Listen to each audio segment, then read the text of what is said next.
پہلا دنیا کی انتہائی مغربی آبادی تک، دوسرا انتہائی مشرقی آبادی تک، اور تیسرا انتہائی شمالی علاقے تک، جہاں انہوں نے یاجوج ماجوج کے وحشیانہ حملوں سے لوگوں کو بچانے کے لیے ایک دیوار تعمیر کی تھی۔ یہ ان کے پہلے سفر کا ذکر ہے، اور مطلب یہ کہ اس وقت مغرب میں دنیا کی جو آخری آبادی تھی ذوالقرنین وہاں تک پہنچے۔ وہ ایسی جگہ تھی کہ اس کے بعد کوئی آبادی نہیں تھی، حد نظر تک سمندر پھیلا ہوا تھا، اور سمندر کی شکل بھی ایک سیاہ رنگ کی دلدل جیسی تھی، اور شام کے وقت جب سورج غروب ہوتا تو دیکھنے والوں کو ایسا لگتا کہ جیسے وہ ایک دلدل نما چشمے میں ڈوب رہا ہے۔ تو ذوالقرنین کو اللہ پاک نے یہ اختیار دیا کہ اگر آپ چاہیں تو دوسرے فاتحوں کی طرح آپ بھی ان لوگوں کا قتل عام کر کے تکلیف میں مبتلا کر سکتے ہیں، اور اگر چاہو تو ان کے ساتھ اچھا رویہ اختیار کرو۔ دوسری صورت کو اچھا رویہ قرار دے کر اللہ نے اشارہ فرمایا کہ یہ صورت بہتر ہے۔ ذوالقرنین کے بارے میں یہ بات یقینی نہیں کہ وہ پیغمبر تھے یا نہیں۔ اگر وہ پیغمبر تھے تو اللہ نے یہ بات ان سے براہ راست وحی کے ذریعے فرمائی ہوگی، اور اگر وہ پیغمبر نہیں تھے تو ان کو زمانے کے کسی پیغمبر کے ذریعے یہ بات پہنچائی ہوگی۔ اور یہ بھی ممکن ہے کہ وحی کی بجائے الہام کے ذریعے ان کے دل میں یہ بات ڈالی گئی ہو۔ ذوالقرنین کے جواب کا حاصل یہ ہے کہ میں انہیں راہ راست پر آنے کی دعوت دوں گا۔ جو لوگ اس دعوت کو قبول نہ کر کے ظلم کا ارتکاب کریں گے انہیں میں سزا دوں گا، اور جو لوگ دعوت قبول کر کے ایمان اور عمل صالح اختیار کریں گے ان کے ساتھ آسانی کا معاملہ کروں گا۔ حتی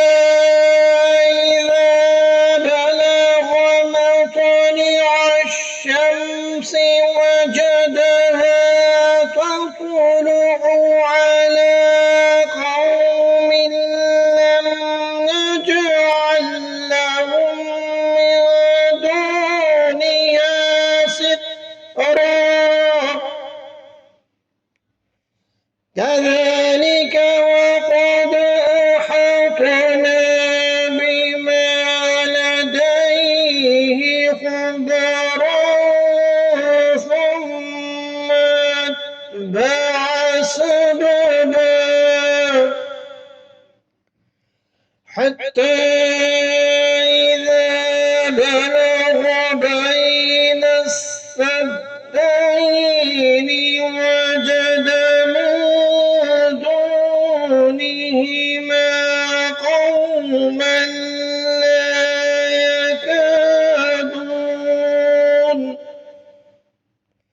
لا يكادون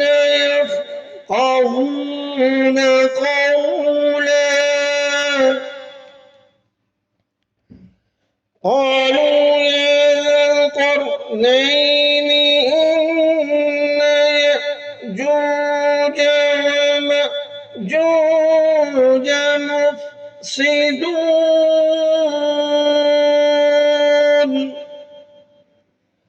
مفسدون في الأرض فهل نجعل لك خرجا على أن تجعل بيننا وبينهم سدا۔ یہاں تک کہ جب وہ سورج کے طلوع ہونے کی جگہ پہنچے تو انہوں نے دیکھا کہ وہ ایک ایسی قوم پر طلوع ہو رہا ہے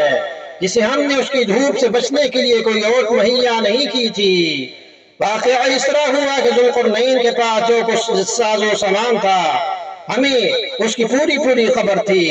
اس کے بعد وہ ایک اور راستے کے پیچھے چل پڑے، یہاں تک کہ جب وہ دو پہاڑوں کے درمیان پہنچے تو انہوں نے ان پہاڑوں سے کچھ لوگ ملے جن کے بارے میں ایسا لگتا تھا کہ وہ کوئی بات نہیں سمجھتے۔ انہوں نے کہا اے ذوالقرنین، یاجوج ماجوج اس زمین میں فساد پھیلانے والے لوگ ہیں، تو کیا ہم آپ کو کچھ مال کی پیشکش کر سکتے ہیں جس کے بدلے آپ ہمارے اور ان کے درمیان کوئی دیوار بنا دیں۔ تو یہ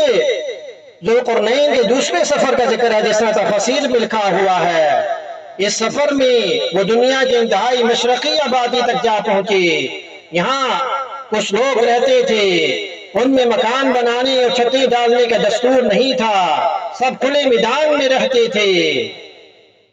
اس لیے دھوپ سے بچاؤ کے لیے کوئی اور نہیں تھی، بلکہ سورج کی کرنیں ان پر براہ راست پڑتی تھیں۔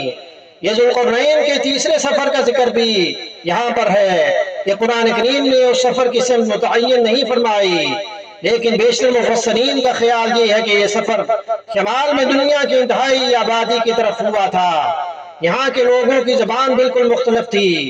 اور حلیہ بھی ایسا ہو کہ ان میں کچھ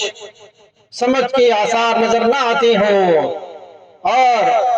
جو گفتگو ہوئی وہ یا تو کسی ترجمان کے ذریعے ہوئی ہوگی یا اشاروں سے۔ تو یاجوج اور ماجوج دو وحشی قبیلے تھے جو ان پہاڑوں کے پیچھے رہتے تھے، اور تھوڑے تھوڑے وقفوں سے وہ پہاڑوں کے درمیانی دروے سے اس علاقے میں آ کر قتل و غارت گری کا بازار گرم کرتے تھے۔ علاقے کے لوگ ان سے پریشان تھے، اس لیے انہوں نے ذوالقرنین کو دیکھا کہ وہ بڑے وسائل کے مالک ہیں، تو ان سے درخواست کی کہ پہاڑوں کے درمیان جو درہ ہے اسے ایک دیوار بنا کر بند کر دیں، تاکہ یاجوج ماجوج کا راستہ بند ہو جائے اور وہ یہاں آ کر فساد نہ پھیلائیں۔ اس کام کے لیے انہوں نے کچھ مال کی پیشکش کی، لیکن حضرت ذوالقرنین نے کوئی معاوضہ لینے سے انکار کر دیا، البتہ یہ کہا کہ تم اپنی افرادی طاقت سے میری مدد کرو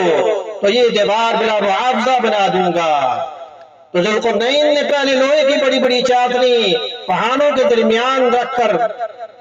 اس درے کو کاٹ دیا، پھر ان چادروں کو آگ سے گرم کر کے ان پر پگھلا ہوا تانبا ڈالا تاکہ وہ چادروں کے درمیانی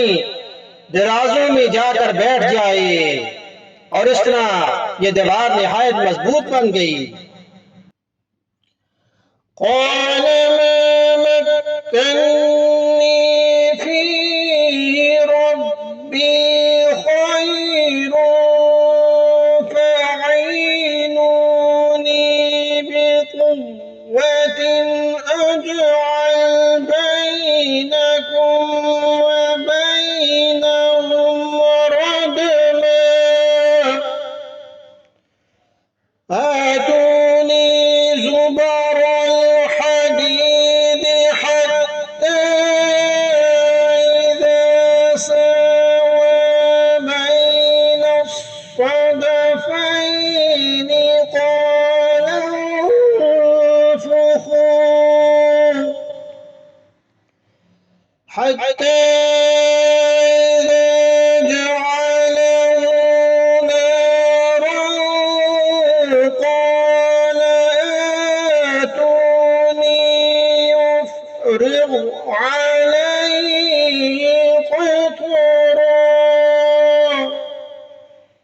فما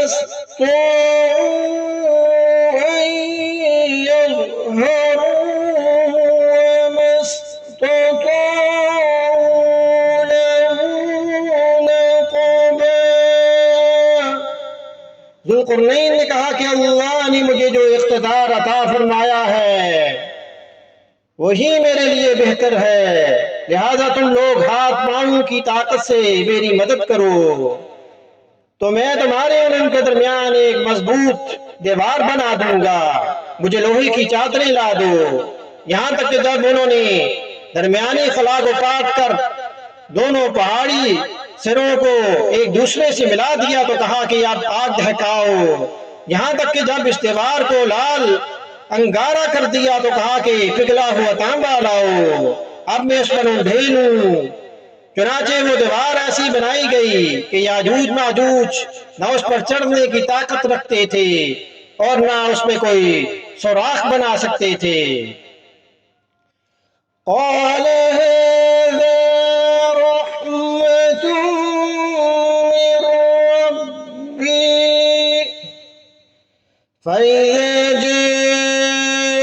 وعد ربي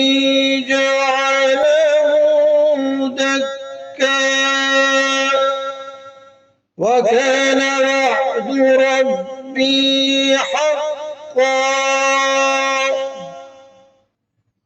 ذوالقرنین نے کہا کہ یہ میرے رب کی رحمت ہے کہ اس نے ایسی دیوار بنانے کی توفیق دی، پھر میرے رب نے جس وقت کا وعدہ کیا ہے جب وہ وقت آئے گا تو وہ اس دیوار کو ڈھا کر زمین کے برابر کر دے گا، اور میرے رب کا وعدہ بالکل سچا ہے۔ تفسیر میں لکھا ہے ذوالقرنین نے اتنا بڑا کارنامہ انجام دینے کے بعد